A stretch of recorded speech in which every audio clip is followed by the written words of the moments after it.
Bueno, vamos a darle lugar a una pregunta, mi querido pastor Oscar, que tiene Álvaro. Entonces, Alvarito, por favor, pregunta. Estabas levantando la mano. Pastor Oscar, usted dijo algo importante. Usted dijo, todo reino que no haya plantado mi padre, hay que quitarlo. Y eso tiene que ver con sistemas de pensamiento, porque el apóstol Pedro al principio le dijo al Señor, lo voy a parafrasear, pero rápido. Le dijo, ¿a quién iremos si tú tienes palabras de vida? Y estuvo con Jesús, pero Jesús no estaba dentro. También cuando fue al templo de Hermosa con Juan a la hora novena, eso es a las 3 de la tarde, levántate y anda.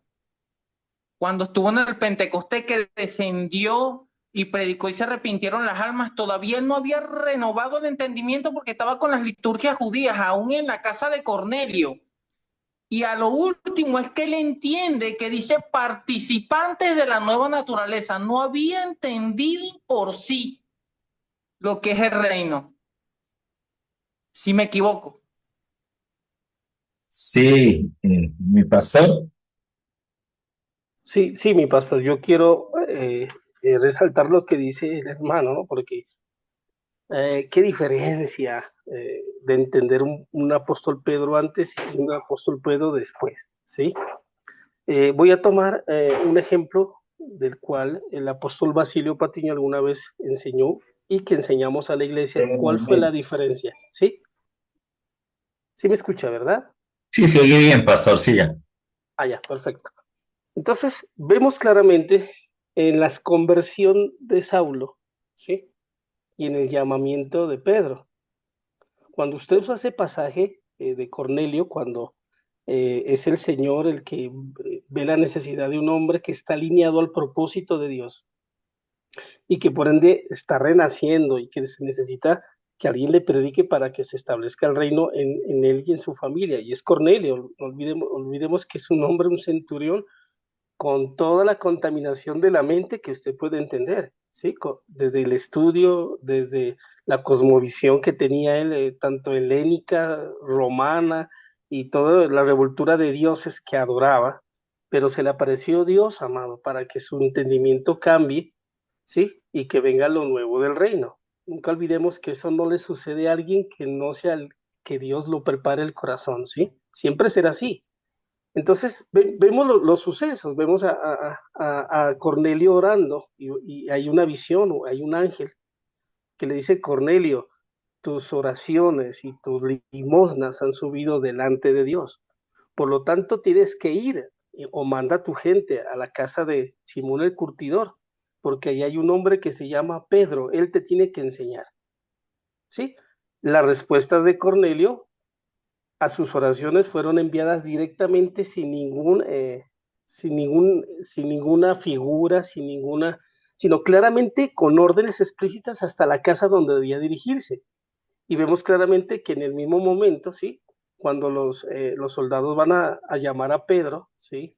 Usted ve que Pedro es el que sube al segundo piso, tiene una revelación, entra en éxtasis, y conocemos pues ese manto que baja, ¿sí? O ese lienzo donde ve animales inmundos, y ese señor el que le dice que mata y coma, y que Pedro le dice, no señor, ¿sí? No señor, porque sabes que soy judío, respeto el judaísmo, y yo no puedo comer algo que está inmundo.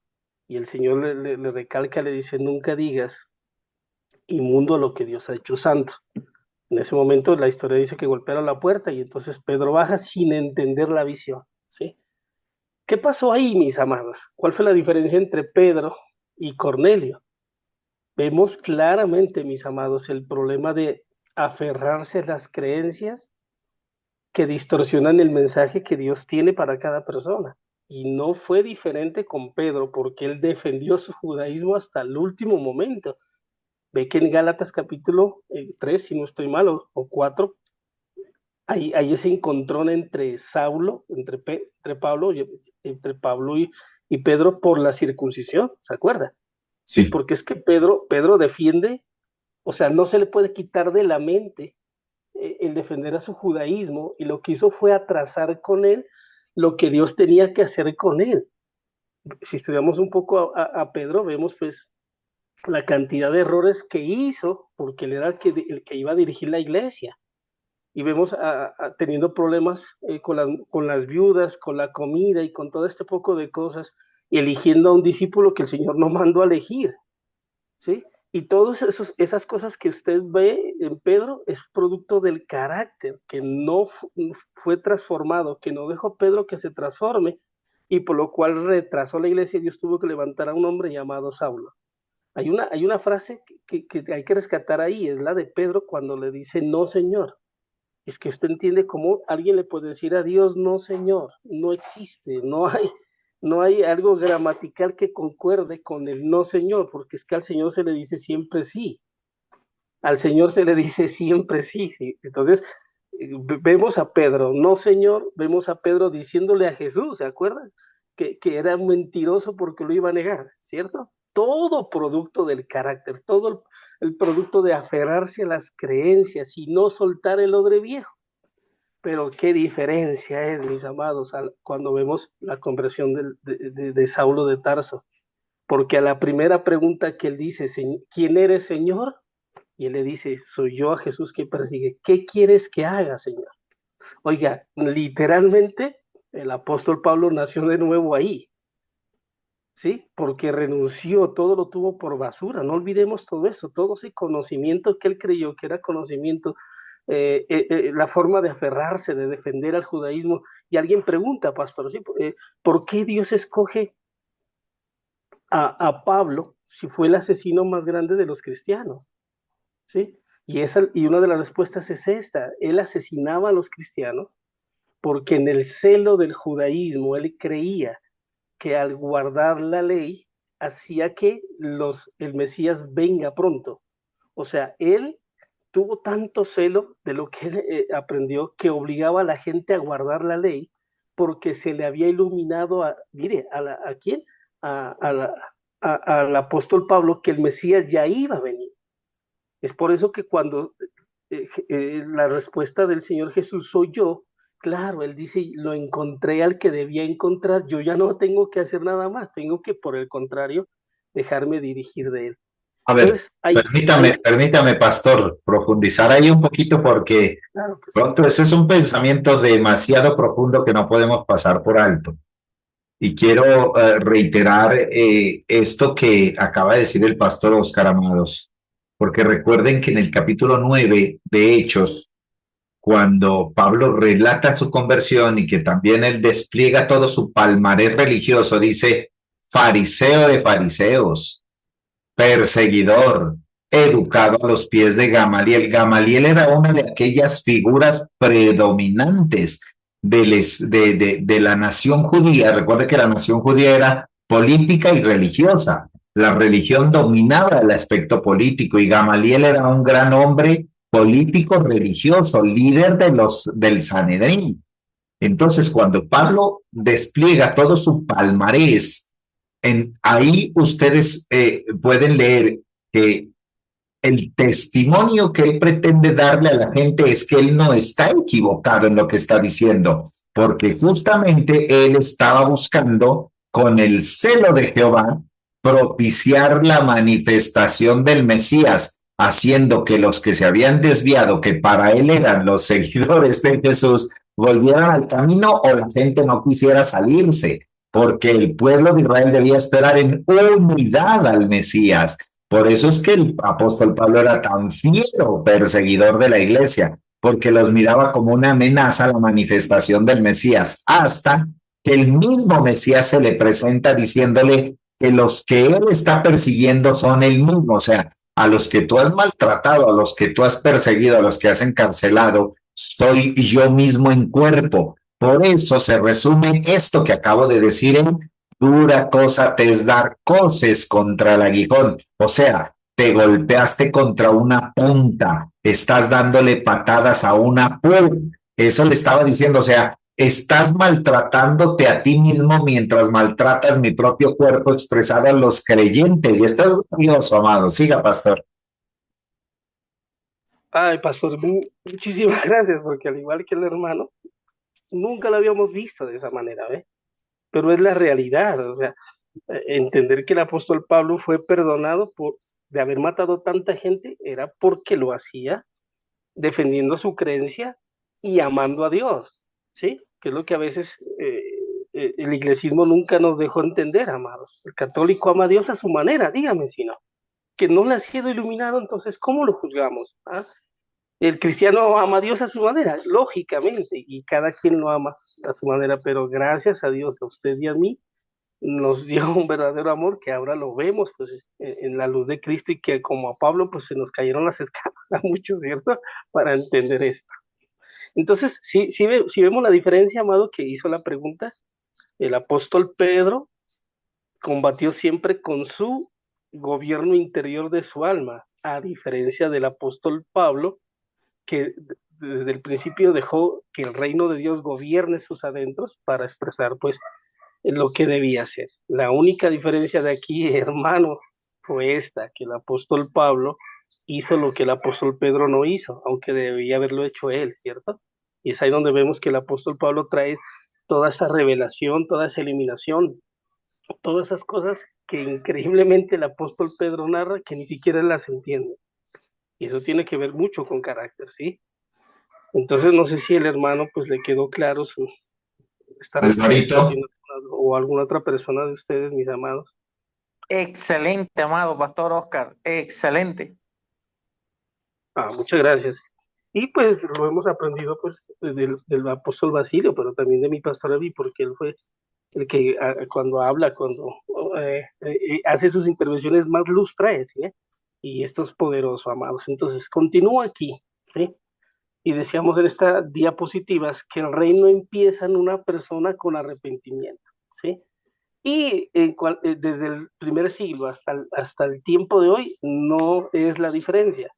Pero veamos entonces escatológicamente cuándo se inició la magnitud del reino en la tierra.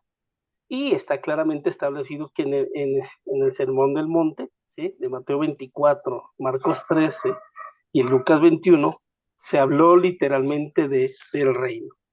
Así que lo dijo en Lucas capítulo 21, versículo 22, versículo 28, versículo 31, que esta es la manera como se iba a establecer. No olvidemos que para establecer el reino de Dios, las creencias y el sistema judío deben desaparecer, ¿sí?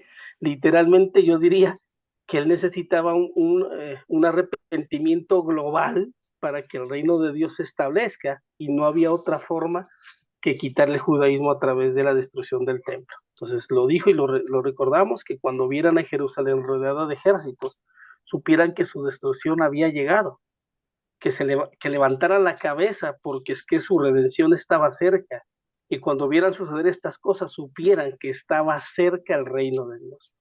En Lucas capítulo 22, versículo 29, esto es poderoso porque el Señor Jesús le dice, ahora les asigno un reino. En segunda de Pedro 1:11 les habló de la entrada en el reino eterno del Señor Jesucristo. Así que escatológicamente lo vemos en el suceso, en el tiempo, en el momento.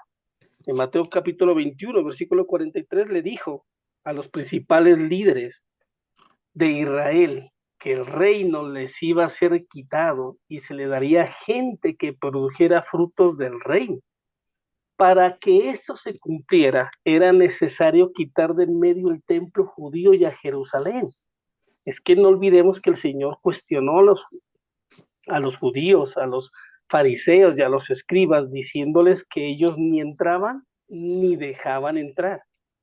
Es ahí donde cabe, pues, amados, y da sentido lo que hemos aprendido, cómo el Señor cuestiona el sistema judío y hablándole con semejantes palabras que uno dice, cómo el Señor Jesús sacó esas palabras, víboras, sepulcros, hipócritas, ¿sí? Asesinos, oiga, tremendo esto, pero era por el sistema que obstruía y obstaculizaba la entrada de la gente al reino, ¿sí? Es decir, mis amados, ¿sí? Que era necesario quitar de en medio el templo judío, porque el templo sostenía todo este sistema judío, no olvidemos, y a Jerusalén, es decir, quitar el sistema judaico que se había constituido. Los 12 oyeron que el Señor profetizó la señal de su venida en juicio a Jerusalén y el fin del siglo judaico. El juicio tenía que empezar por el lugar santo, donde un príncipe llamado Tito, como lo dice Daniel en el estudio de las 70 semanas, ¿sí? Vendría un príncipe, y es Tito, que vino en el año 70 y puso la abominación desoladora, que valga la redundancia decirlos, es Jerusalén rodeada de ejércitos. Sobre este templo, ¿cuál fue la abominación? Que el ejército rodeara el templo, y puso Jerusalén en gran tribulación y angustia por 3 años y medio, a muerte de espada. Y el Señor le dijo que aparecería la señal del Hijo del Hombre. ¿Cuál fue? Fue la de Lucas 21:20, cuando vean a Jerusalén rodeada de ejércitos, entiendan pues que su destrucción había llegado. ¿Qué sucedió cuando Jerusalén fue destruida en el año 70? Juan lo había profetizado en Apocalipsis capítulo 1, versículo 7. He aquí que viene con las nubes y todo ojo lo verá, y los que les traspasaron y todos los linajes de la tierra harán lamentación por él. Sí, amén. Este pasaje contiene 5 cosas: una venida, un juicio, una visión, los causadores y los efectos. Entonces, la venida, sí, que también estudiamos alguna vez de Hebreos 9, 26, 28, donde hay una consumación, ¿sí? Dice Hebreos 9, 26, 28, que al Señor Jesús necesitó venir en cuerpo, lo parafraseo, ¿sí? Para que haya la redención de Juan 30, 14, 30. Pero la segunda vez que él iba a aparecer ya no tendría nada que ver con pecado, sino que aparecería de otra manera para salvar a los escogidos. Estoy parafraseándolo y usted lo puede ver en su Biblia. Entonces, ese libro de Hebreos 9:26 es el autor que se supone que es el apóstol Pablo, el que profetiza que viene la destrucción y que hay un grupo de personas que van a ser salvas. También lo escuchamos, ¿se acuerdan de la segunda salvación? Porque la primera salvación claramente es acerca de la consumación del Señor Jesucristo en la cruz para salvar a su pueblo de los pecados, pero la segunda salvación es acerca de este juicio que vendría, ¿sí? Y que este juicio estaba establecido, y una aparición de Cristo sin relación al pecado, que se llama la elousia, para salvar a los que quedaron en expectativa, o sea, quedaron esperando cuándo iba a suceder estos sucesos. Vemos en el versículo 26 de Hebreos 9, que la consumación de los siglos de la ley, cuando corría el año 67 de la carta a los hebreos, al autor, que se supone que es el apóstol Pablo, se le revela en Hebreos 9:24 que Cristo ya había entrado al cielo para presentarse ante Dios. Y en el versículo 26, cuando la presentación fue aprobada por Dios, Dios quitó de en medio el pecado de Adán y por ende quitó la muerte espiritual. Quitó las barreras, abrió el velo para que se hiciera la comunión entre Dios y los hombres arrepentidos. Pero en el versículo 26 y en el versículo 28 hay un juicio que estaba establecido para que se cumpliera lo que está en primera de Pedro 4:17. Cuando corría el año 65 de la carta, dijo: es tiempo que el juicio comience por la casa de Dios, y si primero comienza por nosotros, que es el Israel de Dios, ¿sí? El Israel de la carne, ¿cuál sería el fin de aquello? Del Israel según la carne, que no obedecieron el Evangelio de Dios, y fue el juicio del séptimo ángel de Apocalipsis, de Apocalipsis 16, 17 al 19, que hoy lo va a entender, en donde dice la palabra del Señor que derramó su copa por el aire, que fue el enorme granizo que pesaba un talento, donde al caer en Jerusalén, los habitantes blasfemaron contra Dios, porque la plaga fue sobremanera grande y muerte. ¿Qué fue ese granizo del año 70? Eran las bolas de hierro pintadas con cal que los romanos lanzaban hacia adentro desde las catapultas a la ciudad para, dice Fabio Josefo, que una bola de esas alcanzaba a matar a 50 personas. Entonces, al ver eso que llovía, que no había dónde esconderse, pues ahí está, se cumple lo que dice, cómo blasfemaban ellos con respecto a esa plaga tan enorme. Así que el juicio de Hebreos 9:27 claramente fue cumplido. Y de ese juicio es que Juan habla en la venida con las nubes. porque todo ojo lo verá. Claramente hay que entender que todo es un lenguaje figurativo, ¿verdad? Y que la palabra nube es del hebreo anán y significa o nube de gloria o nube de juicio. Son dos significados. Cuando el lenguaje figurativo usa las nubes, es para aclarar y para hacer entender que en la palabra del Señor, la Shekinah, que es lo que alguna vez también aprendimos, y es verdad, aparecía en el templo, o aparecía de esta manera, era para mostrar a ese Dios tan maravilloso de misericordia y que estaba con su pueblo. Pero la otra nube es la nube de condenación y de juicio. Así que cuando fue una nube de gloria viniendo al lugar santísimo del tabernáculo, se le llamó a esa nube la Shekinah de Dios. Y recordemos que esto sucede de una manera maravillosa cuando es Salomón el que inaugura el templo, ¿se acuerda? Y que los sacerdotes no podían entrar porque la nube estaba ahí dentro, que era la nube, la Shekinah de Dios. Pero cuando fue la nube de juicio, como dice Isaías 19:1, que dice así: Jehová monta sobre una ligera nube y entrará en Egipto y temblarán delante de él y desfallecerá el corazón de los egipcios dentro de ellos. Vemos ambas nubes en Romanos 9, 22 y 23. ¿Sí? Una nube de juicio para los vasos de ira preparado para destrucción y una nube de gloria para los vasos de misericordia que Dios ha preparado de antemano para la gloria y su salvación. Así que en Apocalipsis 1:7 no es nube de gloria, sino es una nube de juicio, porque sobre los que vino el juicio hicieron lamentación por él. Cuando la Shekinah de Dios apareció, la Biblia dice que no había lamentaciones, sino gozo y alegría. Pero cuando vino esta nube había lamentación, por eso es juicio. Cuando es una nube de gloria, claramente vemos no hay lamentación, ¿sí? Y este pasaje no fue para gente del reino del primer siglo, sino para quienes traspasaron a Cristo. ¿Quiénes fueron los que traspasaron a Cristo? Fueron las tribus testarudas de Israel. Recordemos que en Santiago capítulo 1, versículo 1, el apóstol Santiago es el que escribe a las 12 tribus que se encuentran en dispersión y son las que están aquí reconocidas. Entonces, según Hebreos 9:28, el Señor aparecería por segunda vez sin relación con el pecado. Y entendamos esto, Él vino en Romanos 8:3 con relación al pecado y al haberlo quitado en Romanos 9:26, esa venida ya no tiene que ver con redención, sino con juicio, porque es sin relación con el pecado para salvar a los que lo esperan. Y esto fue lo que Pablo enseñó en 1 Tesalonicenses 1:10, y esperar de los cielos a su Hijo, quien nos libra de la ira venidera. Una vez más hay que recordar que la ira venidera, y yo tengo un estudio que se lo voy a compartir a mi pastor, ¿sí? De las 5 clases de iras que tiene Dios en la palabra de él, ¿sí? 5 clases de iras. Y esta palabra ira tiene que ver con el lenguaje de la jurisprudencia, ¿sí? Porque ira es acumulación de lo malo para dar retribución como recompensa al que hizo lo malo, ¿sí? Y es la ira venidera. Entonces Apocalipsis 1:7, recordemos una vez más, dice: he aquí, viene con las nubes y todo ojo lo verá, y lo que les traspasaron y todos los linajes de la tierra harán lamentación por él, sí, amén.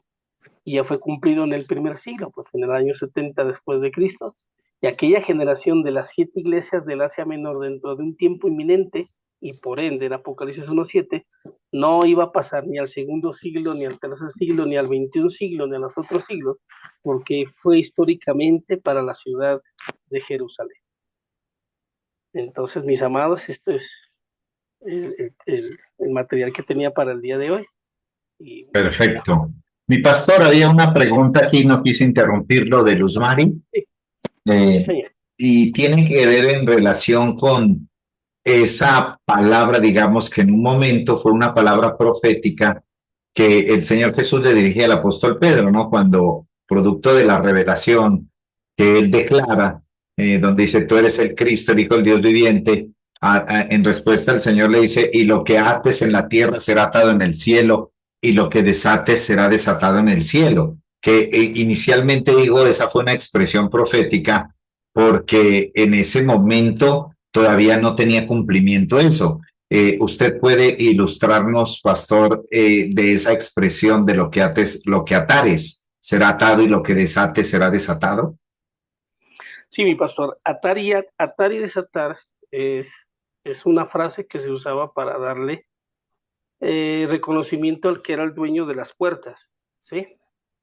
Inevitablemente es así. O sea, El la Señor, autoridad a un portero, ¿no? Era sí, una palabra de autoridad a un portero que abría las puertas a determinada hora y las cerraba a determinada hora.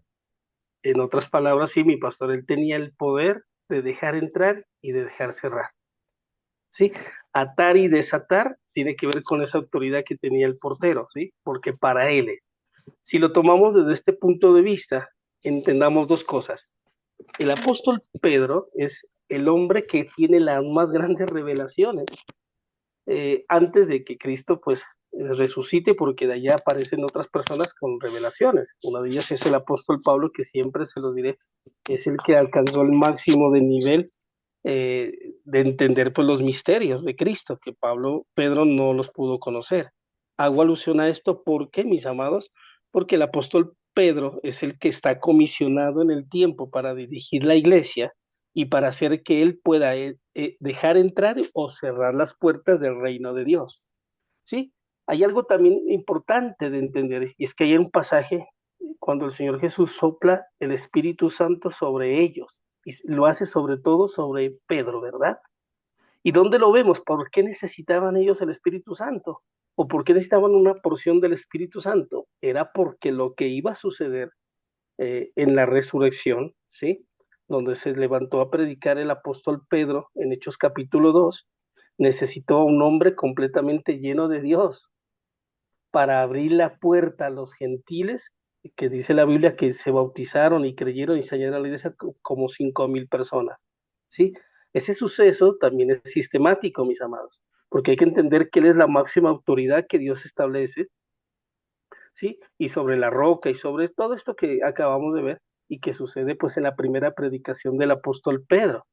Si él no tiene al Espíritu Santo, yo creo que mientras la gente está compugida, dice así, porque fue el Espíritu Santo el que vino y compujó a la gente para decirle qué debemos de hacer, yo creo que Pedro los coge a cuchillo a todos, ¿no?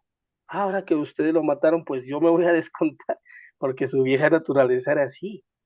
Vemos claramente que el pasaje nos dice que la gente se asombra porque el apóstol Pedro comienza a predicar y no es él, ¿sí? Es el Espíritu Santo a través de él para abrir lo que se le había dado, las llaves del reino de Dios. No se olvide, a los 5,000 o a los 7,000 o a la gente que estuvo de en adelante que puedan entrar.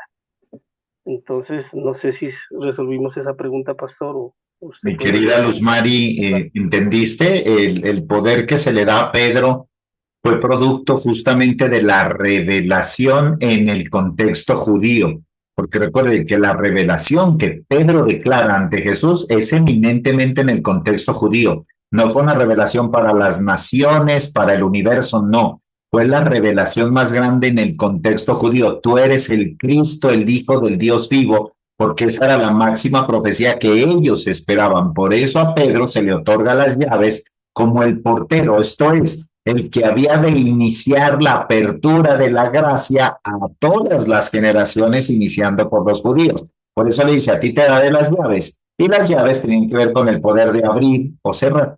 Mi querida Luz Mari, ¿me entendiste? ¿Nos entendiste? Sí, sí, pastor, sí. Muchas gracias. Entendí, Perfecto, mi querida entendí. Luz. Amados, ¿alguien más desea Muchas- hacer alguna pregunta? Tenemos unos 8 minuticos más. Si alguien desea preguntar algo, por favor, siéntase en la libertad. Sí, yo creo, mi pastor, que es bien importante eh, ir resaltando esto que acabamos de hablar, ¿sí? Porque es que hay que pedirle al Señor que nos ilumine para poder ir encajando en el tiempo cómo fue que se fueron dando las cosas, para hallarle un sentido a lo que pues se predicó y lógicamente si sacarlo de su contexto, como usted lo dice, netamente esto fue judío, pero pues se cumplió con los judíos, o sea, esto fue con él y fue un hecho circunstancial que no, Dios a quién le va a dar las llaves hoy del reino de los cielos, ¿sí?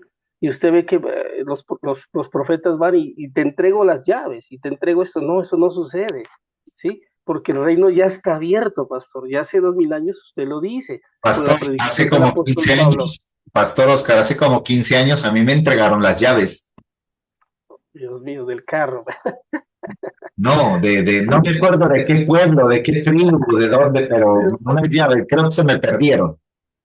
Porque no se ha podido abrir nada, ¿verdad? Entonces, sí es realidad, pastor. Hace 2000 años, en la impartición de Cristo, de lo que acabamos de ver, el reino fue abierto, ¿sí? Y sí sucede algo el día de hoy, pastor, que y al igual que los fariseos y la gente que cerró las puertas del reino, hoy en día sucede lo mismo, pastor, ¿sí? Dios está, y me sorprende cómo Dios en esta generación está levantando a gente como los que están ahí estudiando con usted o la gente que está recibiendo el reino. Yo veo, ya está haciendo el Señor, porque es que me imagino que el Señor está cansado de toda esta gente cerrándole las puertas al reino de Dios y no es indiferente a lo que sucede con el Señor Jesús en aquel tiempo. Ahora podemos decir, mi pastor, las llaves del reino de los cielos que se le otorgó a Pedro en ese momento y que tenían que ver con el simbolismo del profetismo judío, hoy las llaves están vigentes, pero ¿de qué manera? Porque las llaves representan acceso, poder, gobierno, dominio, autoridad, pensamientos espirituales o lo que decimos, el verbo hecho carne en nosotros. Es que Cristo es la llave de David, ya no hay llaves en plural, sino que usted ve en Apocalipsis, en la consumación de todo, Cristo es la llave maestra, diríamos, la llave de David. Ya no necesito llaves, ya tengo a Cristo. ¿Para qué necesito llaves? Entonces, ahora, en el contexto de la mentalidad del reino, de la configuración que nos da el arrepentimiento para ingresar al reino, sí podemos identificar cuáles son las llaves del reino de los cielos que están vigentes hoy. Ese es el estudio que estamos haciendo los días miércoles, amados, a través del estudio de las parábolas. Recuerden que las llaves del reino de los cielos iniciaron con una única parábola que el Señor Jesús dijo. Si no entienden esa parábola, no entienden las otras. Así que, si no entiendes cómo el reino está escondido en la parábola del sembrador, no vas a entender cómo el reino sigue escondido para aquellos que no han aceptado a Cristo y que a veces, amados, todavía sigue escondido para algunos que todavía pues necesitamos que se nos aclare el entendimiento. Muy bien, mis amados, una gran jornada esta noche. Mi pastor, para la próxima clase, les recuerdo, vamos a tener el tema de la liberación que está pendiente, ¿recuerda? Ok, mi pastor. Para el próximo jueves, amados, pues yo estoy haciendo hoy una pequeña introducción.